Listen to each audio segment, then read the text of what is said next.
अहम खबर है, लियारी में इमारत गिरने का मुकदमा बगदादी थाने में दर्ज कर लिया गया। मुकदमे में सरकारी अफसरान और इमारत के मालिक को नामजद किया गया है। मुलजिमान की गिरफ्तारी के लिए टीमें तश्कील दे दी गई हैं। मजीद जानेंगे डॉन न्यूज के नुमाइंदे मोहम्मद बिलाल से। बिलाल, मजीद क्या मालूम हो सका?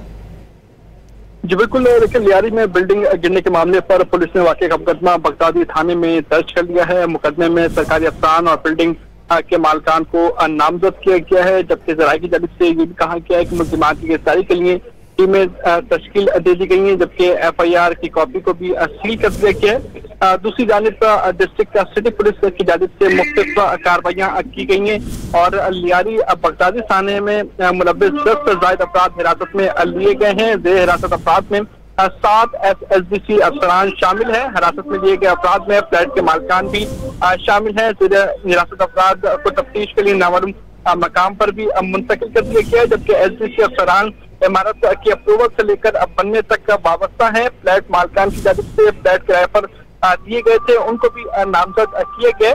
अभी तक जो हिरासत में लिए गए अफराद हैं उनकी गिरफ्तारी जो है वो कंफर्म पुलिस की जानिब से नहीं की गई है, लेकिन अब तक 10 अफराद को हिरासत में लिया गया है, जिसमें 7 SBC के अफसरान भी शामिल हैं। जी, बहुत शुक्रिया मोहम्मद बिलाल इन तफसीलात के लिए।